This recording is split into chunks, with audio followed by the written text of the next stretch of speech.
ಈ ಕಾರ್ಯಕ್ರಮದ ಪ್ರಾಯೋಜಕರು Gadiyar group of companies. Gadiar Group of Companies, synonymous with excellence and innovation, stands as your dynamic partner for progress. Gadiar Group ensures safety as guardians in firefighting and builds vibrant communities in real estate. Building tomorrow, today.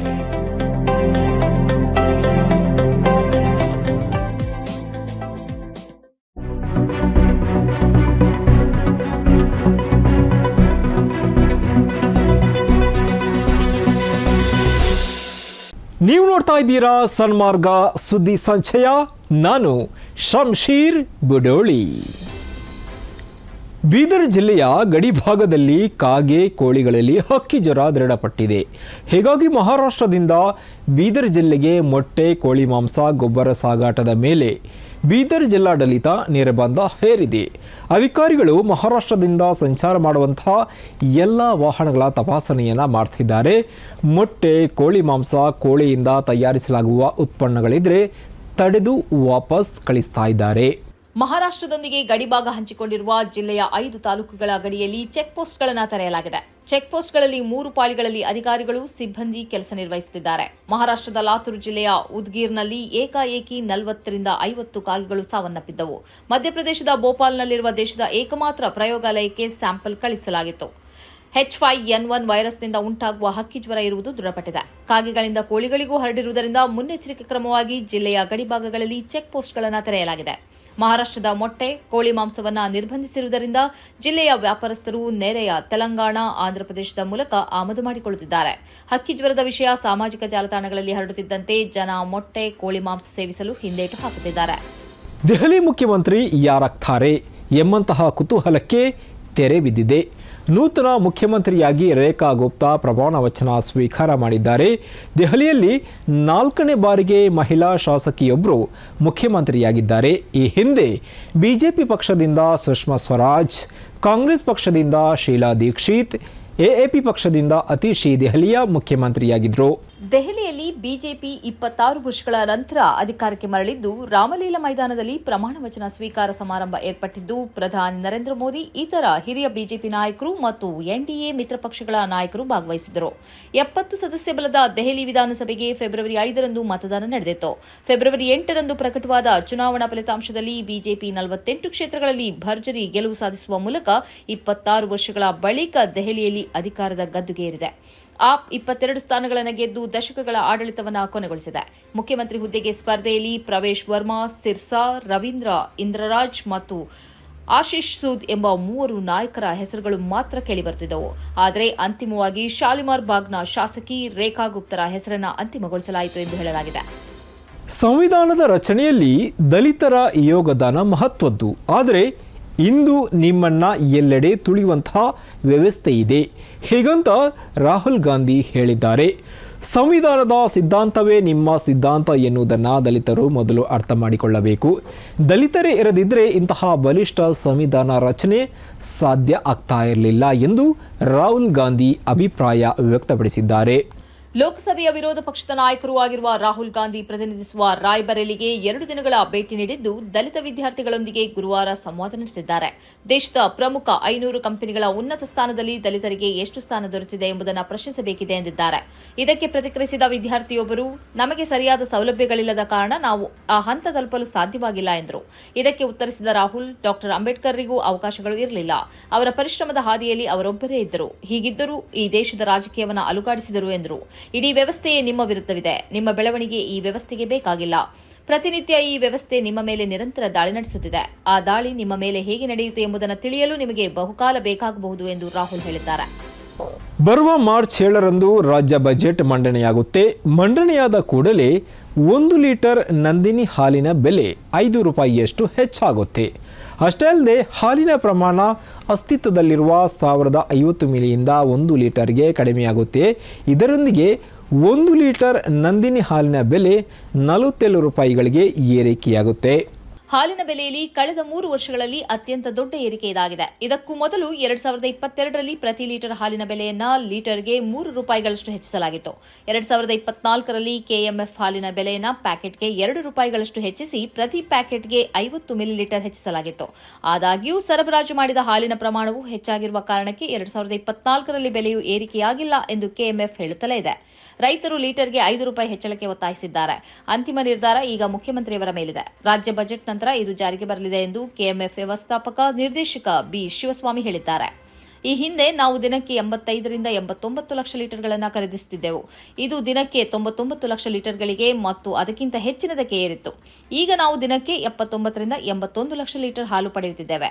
ಆದ್ದರಿಂದ ಗ್ರಾಹಕರಿಗೆ ಸರಬರಾಜು ಮಾಡುವ ಹೆಚ್ಚುವರಿ ಹಾಲು ನಿಲ್ಲಲಿದೆ ಎಂದು ಶಿವಸ್ವಾಮಿ ಹೇಳಿದ್ದಾರೆ. ಕಾಶ್ಮೀರದ ಪೊಲೀಸರು ಪುಸ್ತಕಾಲಯಕ್ಕೆ ದಾಳಿ ಮಾಡಿ ಸುಮಾರು 668 ಪುಸ್ತಕಗಳನ್ನು ವಶಪಡಿಸಿಕೊಂಡಿದ್ದಾರೆ ಎಂದು ವರದಿಯಾಗಿದೆ. ಮುಖ್ಯವಾಗಿ ದೆಹಲಿ ಮೂಲದ ಮರ್ಕಜಿ ಮಕ್ತಬಾ ಇಸ್ಲಾಮಿಯಾ ಪ್ರಕಟ ಮಾಡಿರುವ ಪುಸ್ತಕಗಳನ್ನೇ ಪೊಲೀಸರು ವಶಪಡಿಸಿಕೊಂಡಿದ್ದಾರೆ. ಗುಪ್ತಚರ ಇಲಾಖೆಯ ಮಾಹಿತಿಯಂತೆ ತಾವು ಈ ದಾಳಿಯನ್ನು ನಡೆಸಿದ್ದೀವಿ ಎಂದು ಪೊಲೀಸರು ಇತ್ತ ಸಮರ್ಥಿಸಿಕೊಂಡಿದ್ದಾರೆ. ವಶಪಡಿಸಿಕೊಳ್ಳಲಾದ ಹೆಚ್ಚಿನ ಪುಸ್ತಕಗಳು ಮೌಲಾನಾ ಮೌದೂದಿ ಅವರಿಗೆ ಸೇರಿದ್ದಾಗಿವೆ ಎಂದು ಎಪಿ ನ್ಯೂಸ್ ವರದಿ ಮಾಡಿದೆ.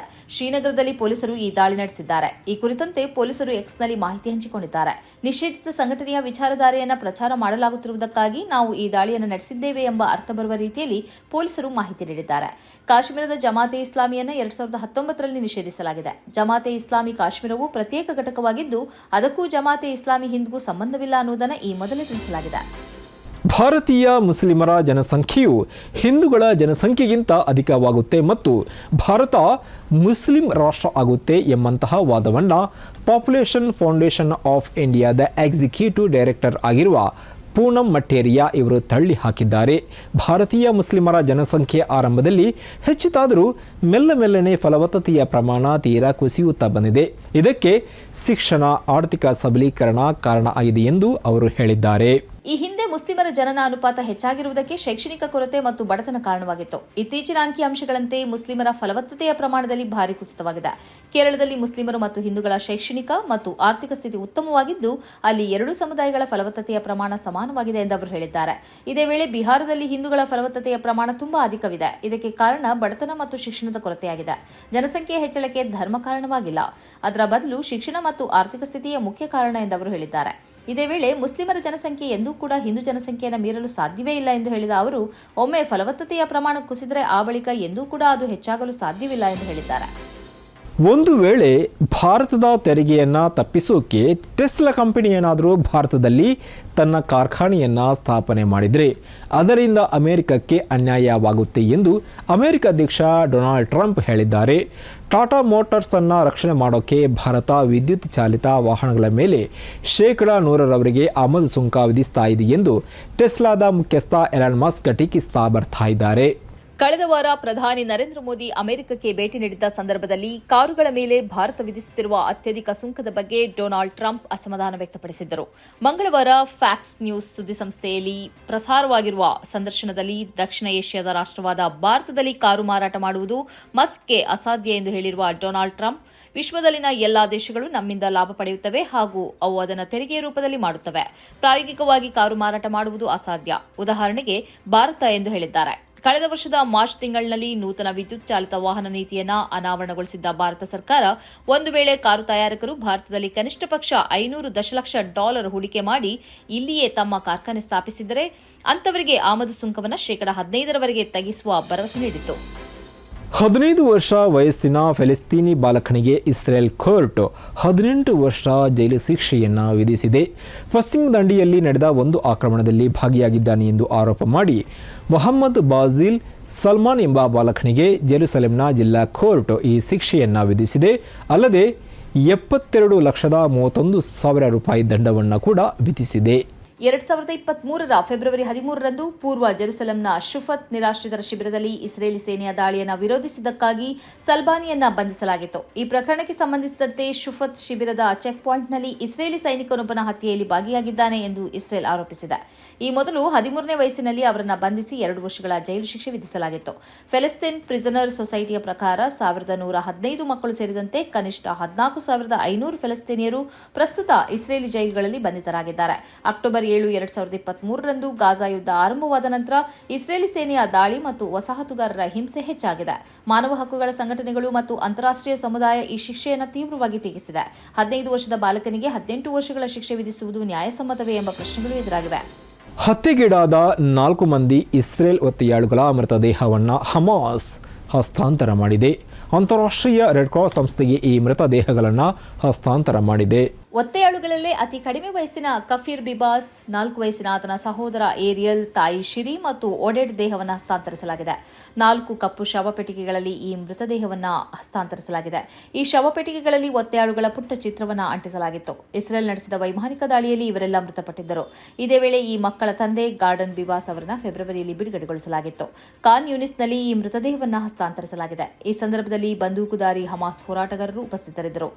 ಒತ್ತೆಯಾಳುಗಳನ್ನು ಜೀವಂತ ನಿಮಗೆ ಹಸ್ತಾಂತರಿಸುವುದು ನಮ್ಮ ಬಯಕೆಯಾಗಿತ್ತು. ಆದರೆ ನಿಮ್ಮ ವಿಮಾನಗಳು ಮತ್ತು ರಾಜಕೀಯ ನಾಯಕರು ಅವರನ್ನು ಮರಳಿ ಕರೆದುಕೊಂಡು ಹೋಗುವುದಕ್ಕಿಂತ ಹತ್ಯೆ ಮಾಡುವುದನ್ನೇ ಬಯಸಿದ್ರು ಎಂದು ಹಮಾಸ್ ಹೇಳಿದೆ.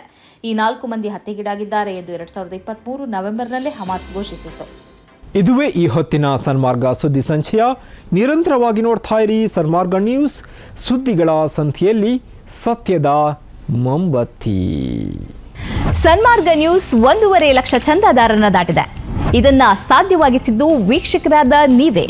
ಮುಂದಿನ 1 ವರ್ಷದಲ್ಲಿ ಈ 1.5 ಲಕ್ಷವನ್ನ 3 ಲಕ್ಷಗಳಾಗಿ ಪರಿವರ್ತಿಸುವ ಗುರಿಯನ್ನ ನಾವು ಇಟ್ಕೊಂಡಿದ್ದೇವೆ. ನಿಮ್ಮ ಬೆಂಬಲ ಇಲ್ಲದೆ ಇದು ಸಾಧ್ಯವೇ ಇಲ್ಲ. ನೀವು ಮಾಡಬೇಕಾಗಿರುವುದು ಏನಂದ್ರೆ ಸನ್ಮಾರ್ಗ ನ್ಯೂಸ್ ಚಾನೆಲ್ನ ಕಾರ್ಯಕ್ರಮವನ್ನ ನಿಮ್ಮ ಗೆಳೆಯರಿಗೆ, ಸಂಬಂಧಿಕರಿಗೆ ಕಳಿಸಿಕೊಡಬೇಕು. ಅವರಲ್ಲೂ ಸಬ್ಸ್ಕ್ರೈಬ್ ಮಾಡುವಂತೆ ಹೇಳಬೇಕು. ನಿಮ್ಮ ಮನೆಯವರಲ್ಲೂ ಹೇಳಬೇಕು. ಸುದ್ದಿಗಳ ಸಂತೆಯಿಂದ ಸತ್ಯದ ಸುದ್ದಿಯನ್ನ ಹೆಕ್ಕಿಕೊಡುವ ನಮ್ಮ ಪ್ರಯತ್ನ ಮುಂದುವರಿಯಬೇಕಾದ್ರೆ ನೀವು ಇಷ್ಟನ್ನಾದರೂ ಮಾಡಲೇಬೇಕು.